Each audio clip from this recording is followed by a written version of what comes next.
rubutun wasiƙa, akwai rubutun labari, akwai jawabi, akwai muhawara, akwai tattaunawa, akwai mayarwa da sauransu. Yau za mu ɗauki ɗaya ne daga cikin ire-iren rubutun insha'i domin mu ji ya yake, sannan kuma me da me ke ƙunshe da su a ciki. Wannan kuwa da za mu ɗauka a yau shine rubutun wasiƙa. Dangane da haka, ana iya kallon wasiƙa ta fuskoki guda uku, ko kuma a taƙaice ana iya cewa ire-iren rubutun wasiƙa iri uku ne. Na farko akwai wasiƙa 'yar gida, na biyu akwai wasiƙa ta magabata, sannan na uku kuma akwai wasiƙa ta hukuma, ko kuma a ce mata wasiƙa ta neman aiki. To bari mu ɗauke su ɗaya bayan ɗaya mu gani. Wasiƙa 'yar gida ita ce irin wasiƙar da aka rubuta ta a tsakanin dangi ko kuma a ce ma'abota. Wato kenan idan har in ba wasiƙa ce da ke da nasaba da aiki a hukumance ba, to wasiƙa ce 'yar gida. Irin wannan wasiƙar za a iya kallonta ko kuma za a ga cewa tana kai komo ne a tsakanin iyaye da 'ya'ya. Idan aka ce iyaye da 'ya'ya a nan, na nufin wasiƙar da 'ya za ta rubuta wa mahaifinta ko mahaifiyarta, ɗa ya rubuta wa mahaifiyarsa ko kuma mahaifinsa. Wasiƙa ce da wa ke iya rubuta wa ƙaninsa, ko ya ta rubuta wa ƙaninta, ko kuma ƙani ya rubuta wa wansa ko ya rubuta wa yarsa, ko kuma a ce aboki ya rubuta wa abokinsa, ƙawa ta rubuta wa ƙawarta, masoyi ya rubuta wa masoyiyarsa, ko masoyiya ta rubuta wa masoyinta, ko kuma dai dangi su rubuta wa dangi da ke da zumunci ko 'yan'uwantaka a tsakaninsu. Kenan irin su kawu, irin su inna, irin su goggo da makamantansu. Siffofin wasiƙa 'yar gida. Na farko za a ga cewa akwai adireshi guda ɗaya, kuma wannan adireshin yana zuwa ne a samar takarda ta gefen dama. Bayan wannan adireshin abin da ke biye shine kwanan wata. Kenan an samu abu biyu kenan, da adireshin marubuci da kuma abu na biyu, kwanan wata. Sannan sai a koma gefen hagu sai a rubuta sallamar buɗewa. Idan za ka rubuta abokinka ne, sai ka ce zuwa ga abokina Abdullahi. Idan zuwa ga mahaifiya ce, zuwa ga mahaifiyata Hadizatu. Idan zuwa ga mahaifi ne, zuwa ga mahaifina Usman. Haka dai ake buƙata ya kasance wajen sallamar buɗewan nan, ba wai ka ce assalamu alaikum.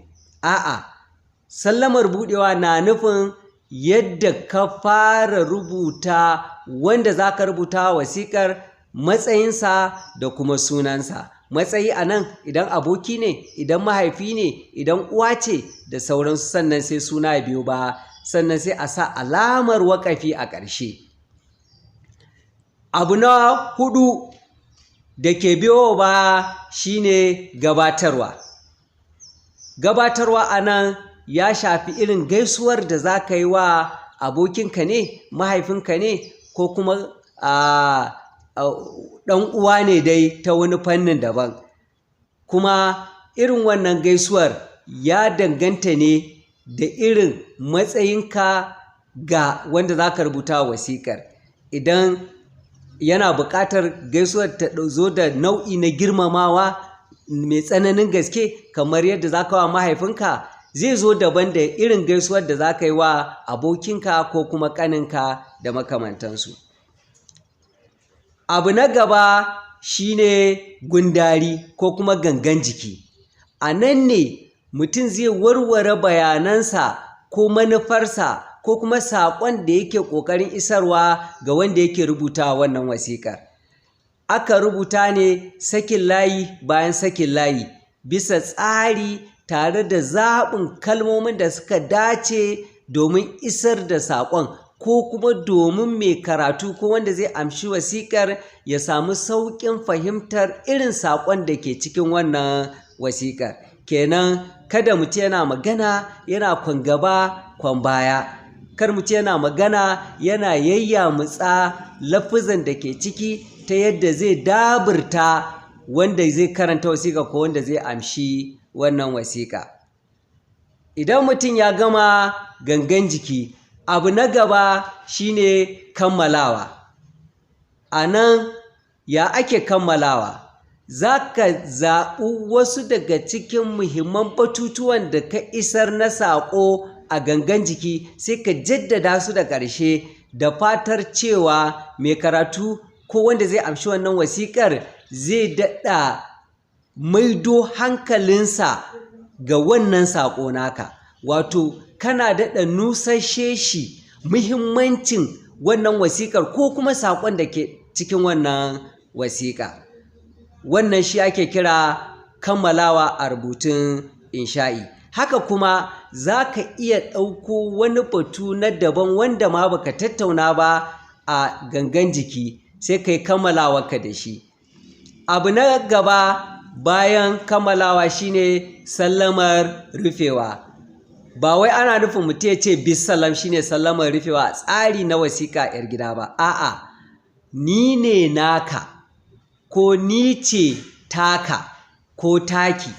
Idan namiji ne zai ce ni ne kaza, idan mace ce za ta ce ni ce kaza. Sannan sai mutum rubuta matsayi ko suna, ni ce aminiyarka ko ni ne amininka wane da wane. Sannan daga ƙarshe kana iya sa hannu, kana iya kuma sa lambar waya ko kuma wani abu makamancin haka a ƙarshe. To wannan su ne siffofin rubutun wasiƙa 'yar gida. Kenan matuƙar wasiƙa ce idan har in mutum bai yi amfani da adireshi ba, bai yi amfani da sallamar buɗewa ba, babu gabatarwa, babu gundari, babu kammalawa, babu sallamar rufewa, babu waɗannan abubuwan da na bayyana, to ba za a ɗauki wannan a matsayin wasiƙa ba. Idan a jarabawa ce ka rubuta wasiƙa ba tare da amfani da waɗannan abubuwan ba, to lallai kam aikinka zai zama aikin baban giwa. Na gode.